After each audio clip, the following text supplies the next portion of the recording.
Dune prophecy ये एक sci-fi drama series है जो जियो सिनेमा पर हिंदी में रिलीज हुई और मैं आप लोगों को ये भी बता दूं कि सीरीज की टोटल 6 एपिसोड्स हैं और हर एपिसोड की तकरीबन एक घंटे की है और ये सीरीज प्रीक्वल है डून मूवीज का। तो अगर आप लोगों ने डून मूवीज नहीं भी देखी हैं तो भी आप इस सीरीज को डायरेक्ट देख सकते हैं, लेकिन मैं आप लोगों को यही सजेस्ट करूंगा कि आप पहले डून मूवीज को देखें और फिर इस सीरीज को देखें ताकि आप डून की दुनिया को अच्छे से समझ सकें। खैर, मैं अब ये सीरीज कंप्लीट देख चुका हूं और मैं आप लोगों से अपने इस क्विक रिव्यू के जरिए मेरा इस सीरीज को देखकर जो भी एक अच्छा या बुरा एक्सपीरियंस रहा है वो शेयर कर रहा हूं। तो चलिए बिना टाइम वेस्ट करे बात कर लेते हैं कि मेरा इस सीरीज को देखकर एक्सपीरियंस कैसा रहा। तो पहले तो मैं आप लोगों को इस सीरीज की कहानी के बारे में थोड़ा बहुत बता देता हूं। आप इस सीरीज में देखेंगे डून मूवीज के इवेंट से 10,000 साल पहले की कहानी, जब सिस्टरहुड ग्रुप की शुरुआत हुई थी। ये एक ऐसा ग्रुप है जिसमें कुछ औरतें खास ट्रेनिंग के बाद सुपरनेचुरल पावर्स हासिल कर लेती हैं और इनका काम है इंसान को फ्यूचर में किसी भी बड़े खतरे से बचाना और अपनी मर्जी के लोगों को पावर में लाना ताकि सिस्टरहुड का कंट्रोल दुनिया पर बना रहे। और अब इस दुनिया में रह रहे लोगों को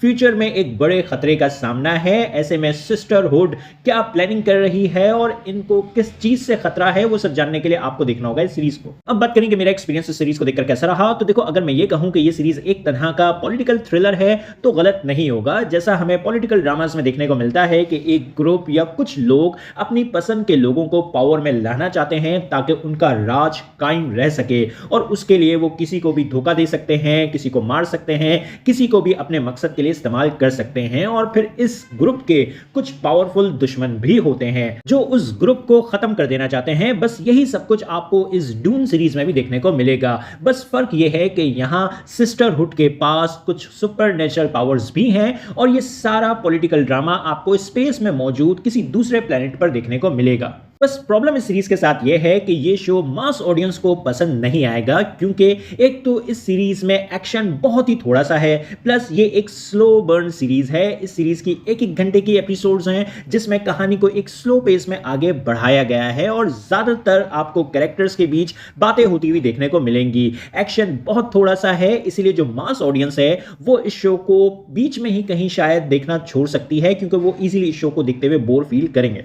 लेकिन अगर आपको स्लो बर्न साइ-फाई ड्रामा या पॉलिटिकल ड्रामास देखना पसंद आते हैं तो फिर आपको इस सीरीज की कहानी भी पसंद आ जाएगी। कहानी आपको डिसेंटली एंगेज करके रखेगी। कहानी में आपको थोड़ा बहुत एक्शन के साथ साथ डिसेंट ट्विस्ट एंड टर्न्स भी देखने को मिल जाएंगे। और जो सीजन 1 की क्लिफ हैंगर एंडिंग है वो आप में सीजन 2 के लिए भी इंटरेस्ट को डेवलप कर जाएगी और सीजन 2 में हमें एक्शन ज्यादा देखने को मिल सकता है। सीजन 2 में हमें एक बड़ी बैटल अराकिस प्लेनेट पर देखने को मिल सकती है, क्योंकि चीजें उसी डायरेक्शन में आगे बढ़ती हुई हमें नजर आ रही हैं। बाकी कैरेक्टर्स इस सीरीज के इंटरेस्टिंग हैं, आप कैरेक्टर्स में भी इन्वेस्ट रहेंगे, लेकिन अभी कैरेक्टर्स को लेकर हमें इतने इमोशनल रीजंस नहीं दिए गए हैं कि हम कैरेक्टर्स में इमोशनली इन्वेस्ट हो सकें। इसके अलावा एक्टर्स की जो परफॉर्मेंसेस हैं सीरीज में वो अच्छी हैं, म्यूजिक और प्रोडक्शन वर्क भी अच्छा है, लेकिन उस लेवल का नहीं है जो हमें डून मूवीज में देखने को मिलता है। इन शॉर्ट, डून सीरीज का सीजन 1 कोई हाईली इंगेजिंग या हाईली एंटरटेनिंग सीजन तो नहीं था, लेकिन एक डिसेंट एक्सपीरियंस जरूर साबित हुआ है और उम्मीद करते हैं कि सीजन 2 हमें और अच्छा देखने को मिलेगा। खैर, मैं इस सीरीज के सीजन 1 को रेट करूंगा 7 आउट ऑफ 10 और आप लोगों से बस इतना ही कहूंगा कि अगर आप लोगों को सिर्फ फास्ट पेस एक्शन से भरपूर इजी टू वॉच कंटेंट देखना ही पसंद आता है तो फिर ये सीरीज आपके लिए नहीं है, आप इस सीरीज को स्किप कर सकते हैं। लेकिन अगर आपको स्लो बर्न साइ-फाई ड्रामा या पॉलिटिकल ड्रामास देखना पसंद आते हैं तो फिर ये सीरीज आपका एक काफी अच्छा टाइम पास करवा सकती है। बस हाँ, ये शो फैमिली के साथ देखने के लिए बिल्कुल भी नहीं है, क्योंकि इस सीरीज में आपको सेक्स सीन और न्यूडिटी देखने को मिलेगी और अभी सीजन 1 में कहानी खत्म नहीं हुई है, सीरीज का सीजन 2 भी आएगा। तो आप लोगों को ये सीरीज कैसी लगी अपने ओपिनियंस कमेंट बॉक्स में जरूर दें। मेरी वीडियो पसंद आई तो लाइक करें और चैनल को सब्सक्राइब करना मत भूलें। फिर मिलेंगे किसी और वीडियो में। शुक्रिया।